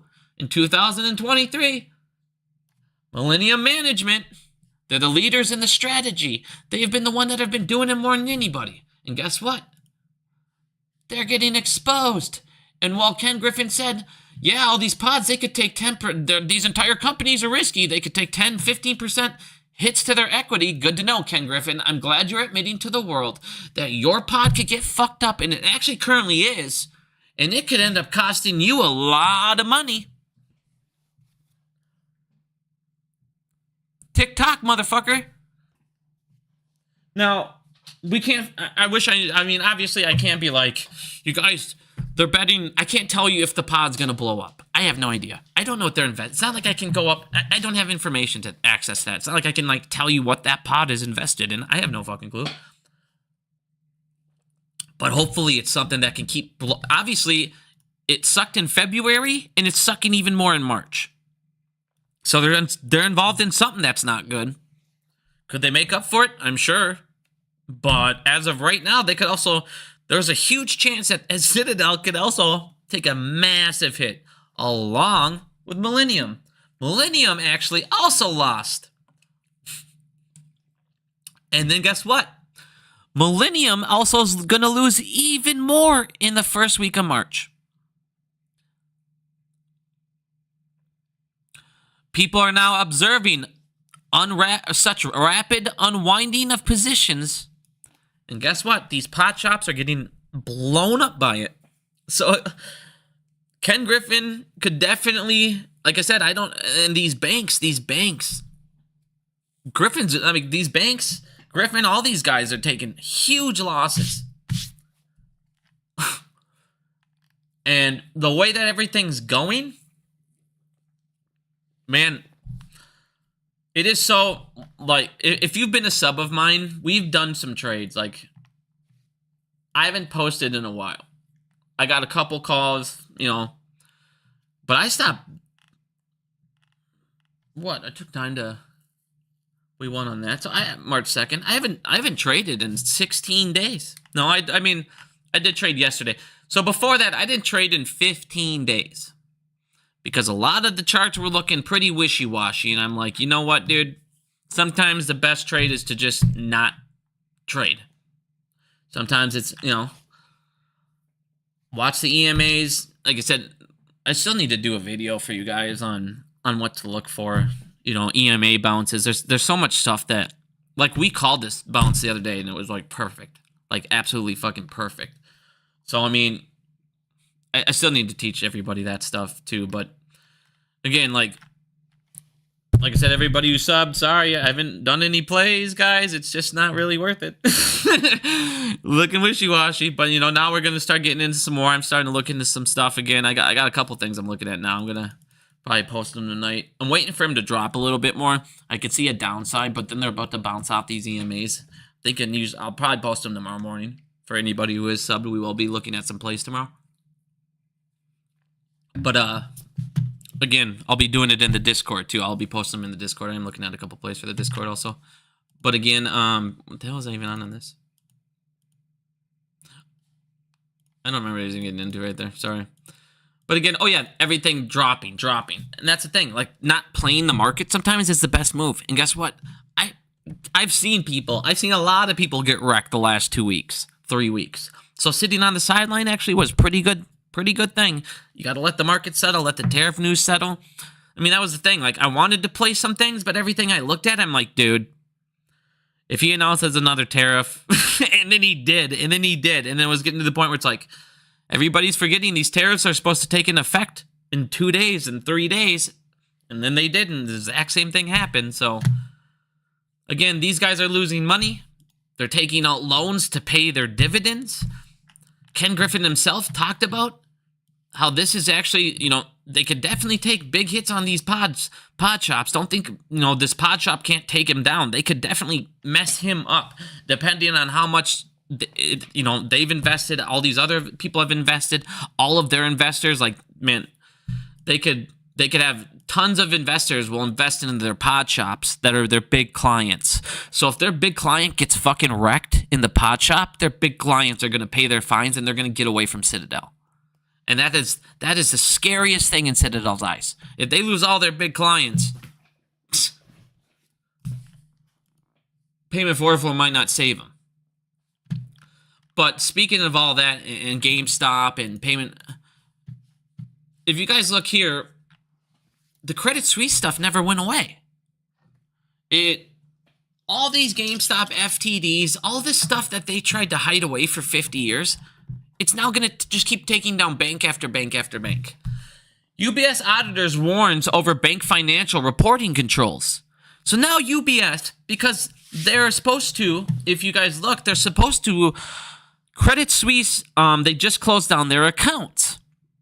And last Friday, UBS absorbed them all. They absorbed them all. And guess what?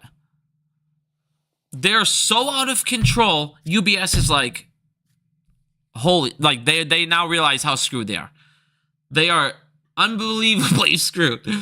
Now that they got this, they come on, they say, here we go. After we got our Credit Suisse stuff, they're basically admitting to accounting fraud. They admit to everybody. We had some issues related to Credit Suisse and misstatements we inherited from Credit Suisse. Listen to this. It had internal controls over its financial reporting for 2024 after it failed to resolve issues related to misstatements inherited from Credit Suisse. Credit Suisse was cooking its books forever.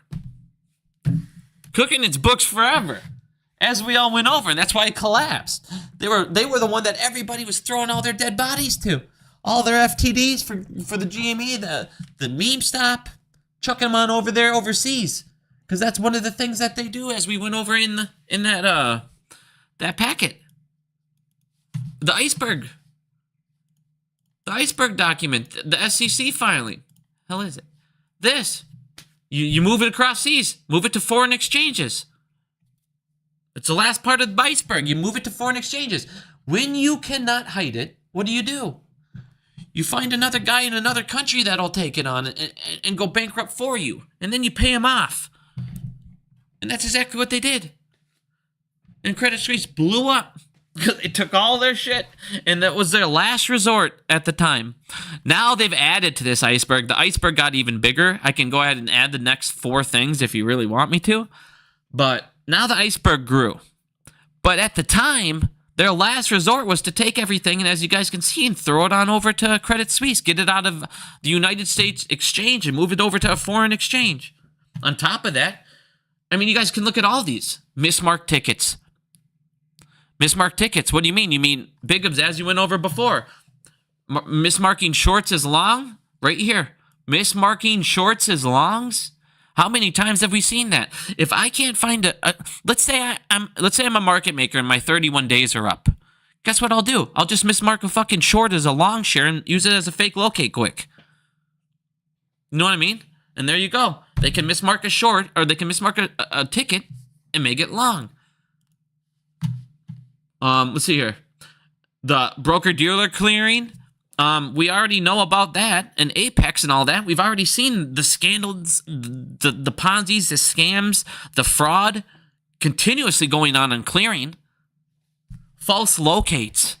How many times have we seen people getting fined for false locates over the last couple months? I've posted them over and over, and then they fined them $3 million. One-day lens. This is that thing I told you about with ISDA, OTE contracts. They go over and they'll get a one-day thing just so that when the regulator comes, guess what? They can show that they filled it. And then when the regulator leaves the next day, they no longer have that share to locate. Naked options. Self-explanatory. Illegal stock lending. That means exactly what you think. They go to a Robinhood and they illegally take shares that you don't have lent out, and they use them any fucking ways. And Robinhood got charged with lending out your shares even if you said no. That is right there. That is another illegal stock lending. They're getting broker shares that are not being lent out, but they mark them as lending anyways. The broker, they get a little fee from the broker, and guess what? Everyone's happy. Perpetual rolling options. Again, filling them with fake option shares. Like I said, you can go ahead now, again, go down here and add family offices. Grow the iceberg. The next one would be family offices. The one under that next would be ISDA contracts. The one after that would be market maker to market maker. So false locates from another market maker. Like I said, the list goes on and on. But back to this. So UBS is basically saying we're fucked now because UBS lied about everything, and the problem we inherited is 5 times worse than everyone thought. 500 times worse. And we can't really do anything. And now UBS is talking about how they just put on another article today. They're going to have huge problems. they're in a lot of trouble. They're not going to be able to get rid of this Credit Suisse problem. You're not going to be able to sweep these FTDs under the rug, because what's going to happen is a new bank's going to have to absorb them, because UBS is going to end up getting fucked up and they're going to go down, or they're going to get bailed out, or they're going to end up getting an injection from the government so they don't go down.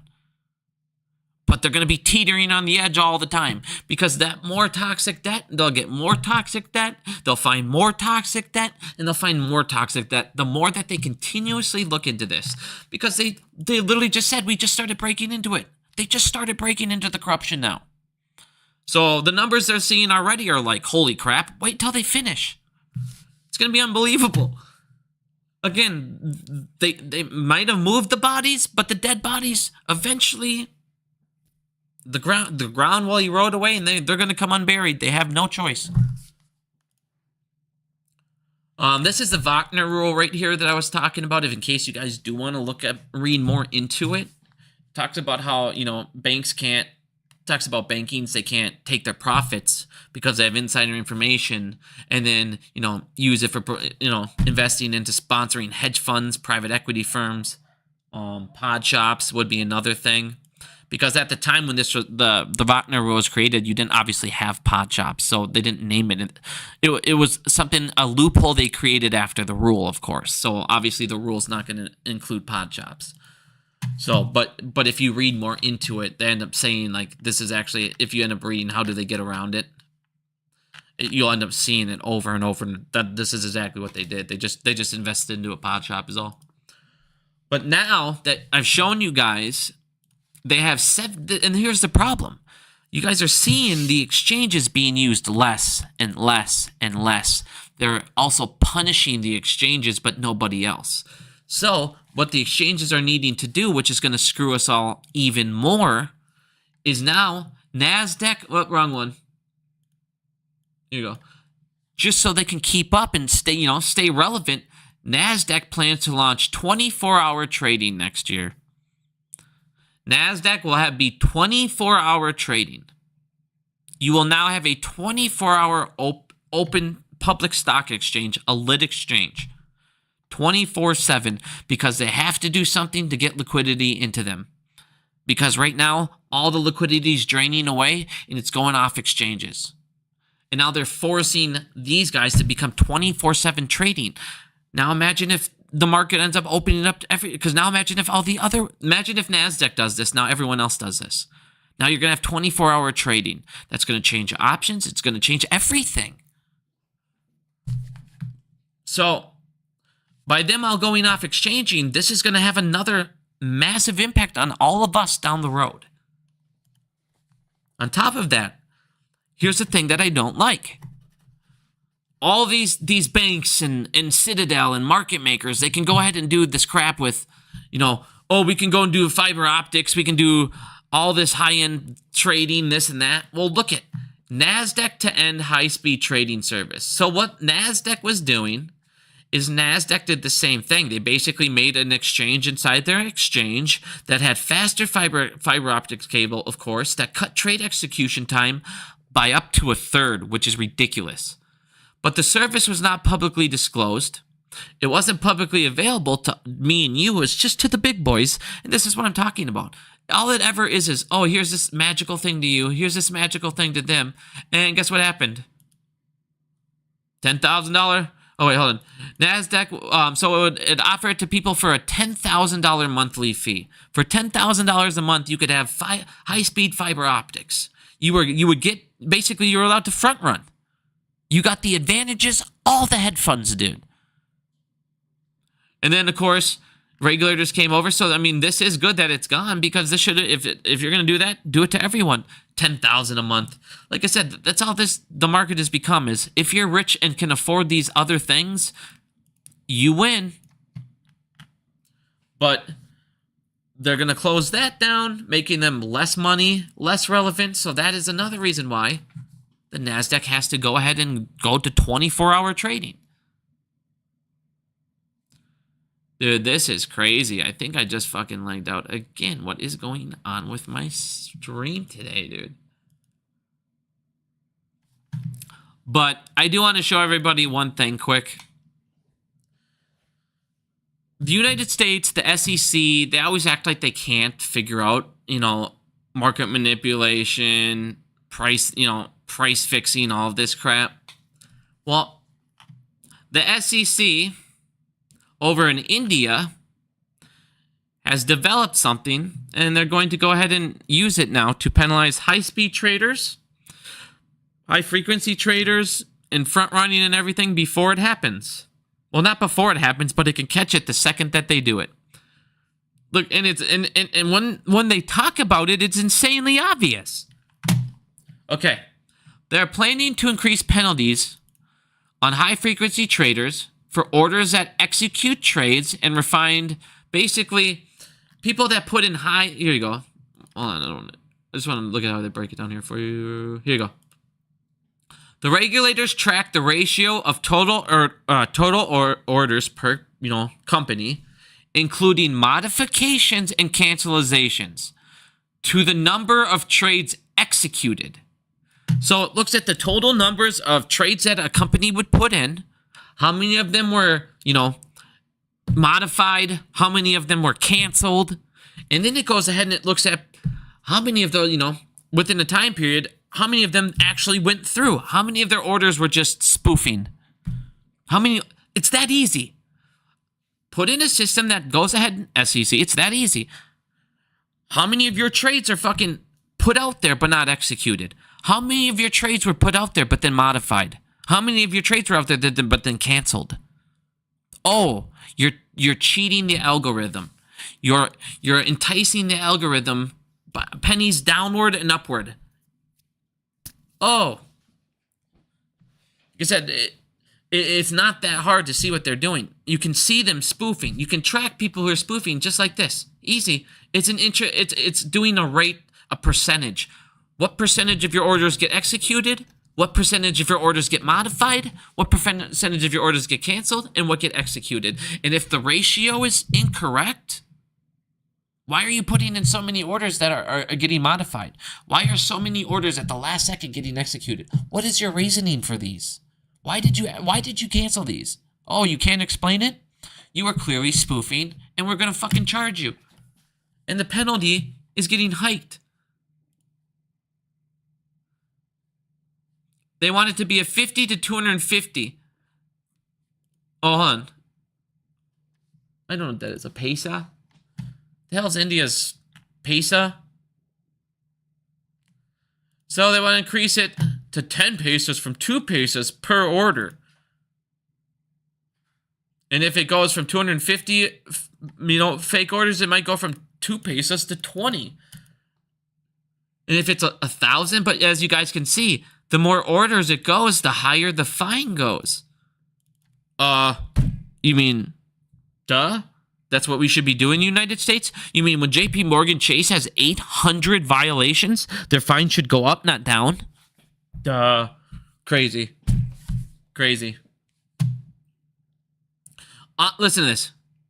On a given day, listen to this. This is insanity. On a given day, 70 to 80% of total contracts available are not traded. They're just manipulating the shit out of it.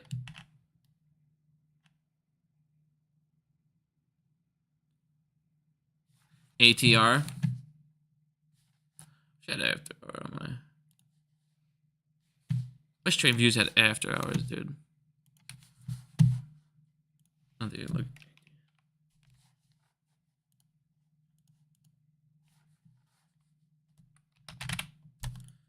Oh.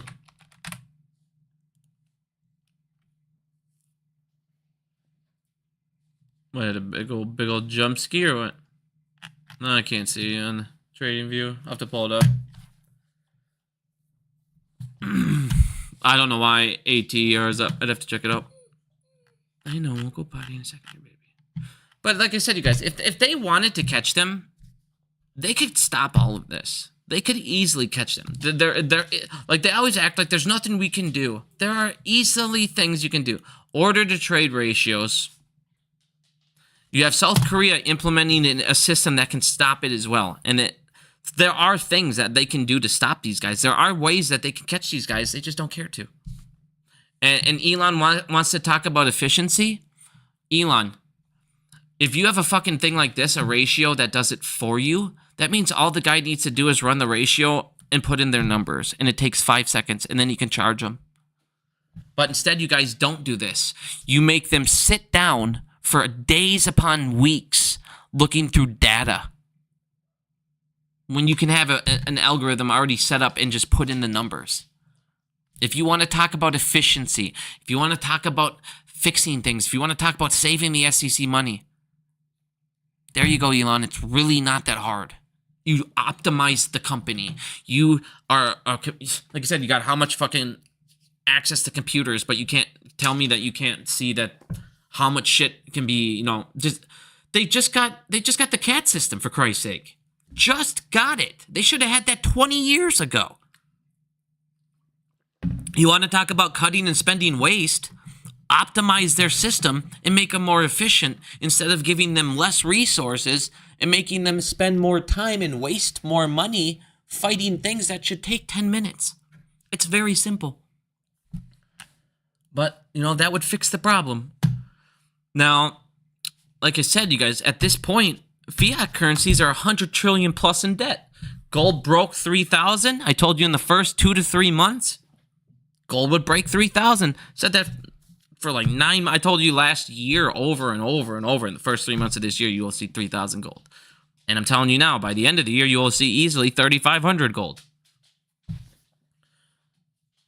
Fiat currencies are just getting worse. And the problem is fucked up as our system is, everyone else's is worse. It's worse.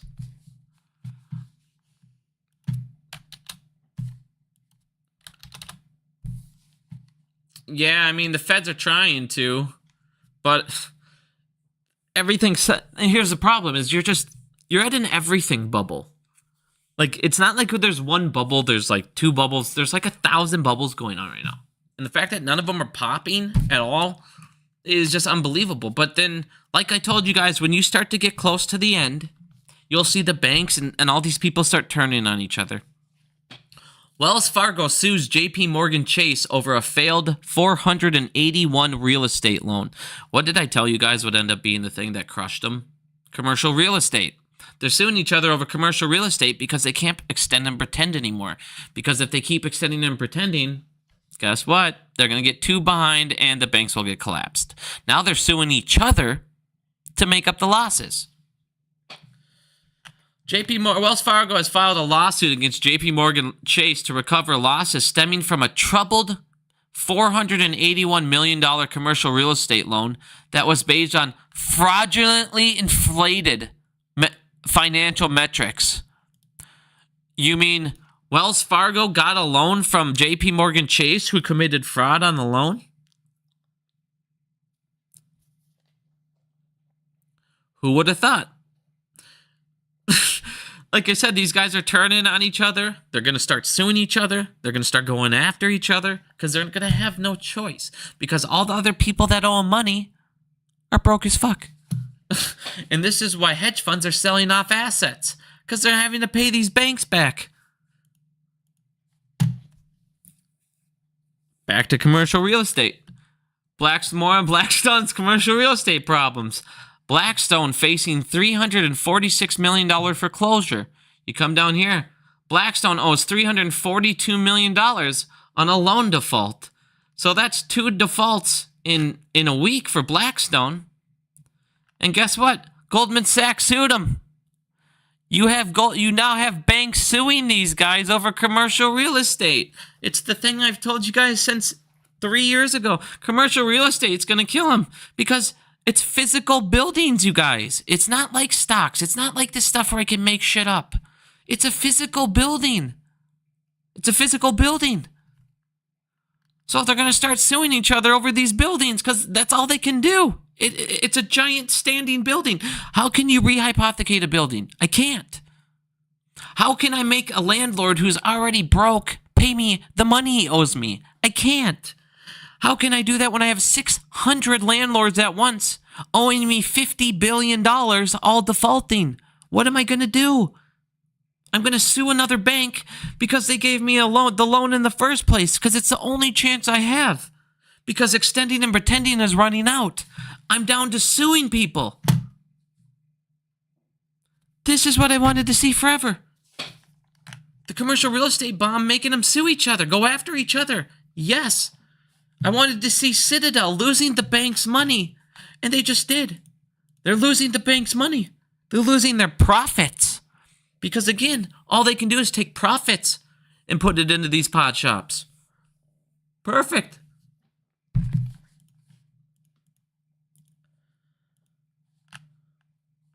Look at this.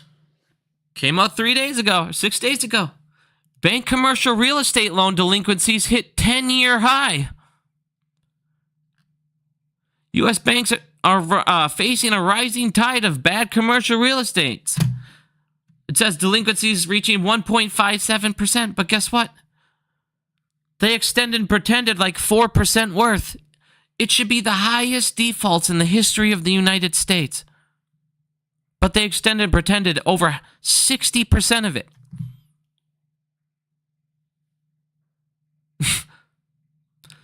Now listen, there is over $3 trillion in commercial real estate loans outstanding as of 2024.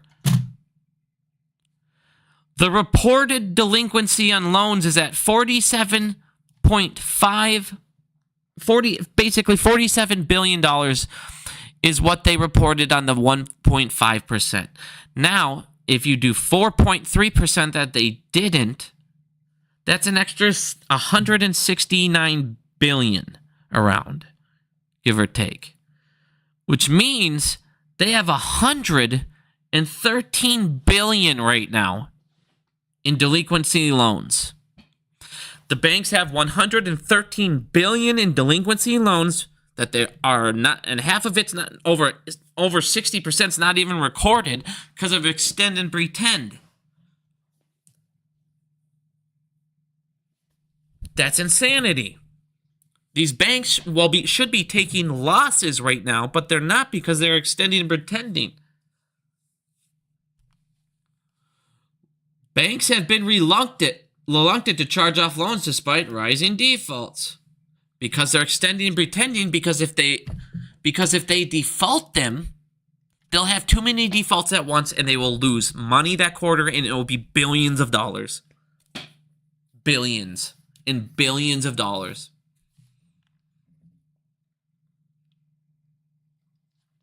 At the same time, during this time period of 116 billion in defaults, another 7.8 billion was in loan charge-offs that the banks are still hoping on to recover, basically.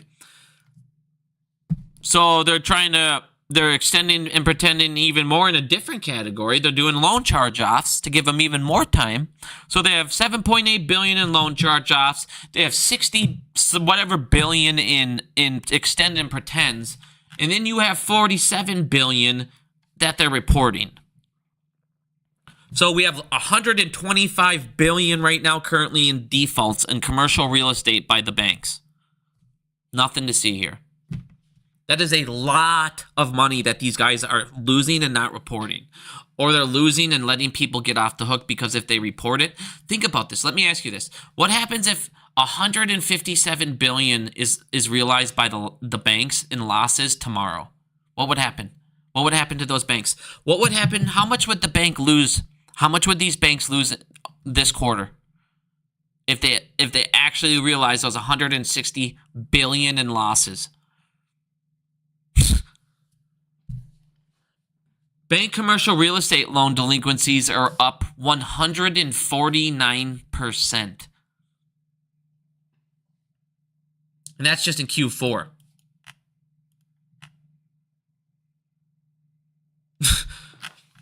It's coming, guys. It's coming. They've written off 90 billion so far. They're hiding 90 billion right now. It's coming. On top of that, they always talked about, the government efficiency, this, that, we're saving this much money. And as a matter of fact, the U.S. budget deficit surged in February. It actually has gone up. Since Elon's been saying we're saving this and that, our deficit's growing. On top of that, they want to pass a new bill that would increase the deficit. They want to increase the debt ceiling. Well, if they increase the debt ceiling, that means you're going to be paying even more in interest, which means your deficit will grow again. Good job. This deficit is now $318 billion above 2024 levels.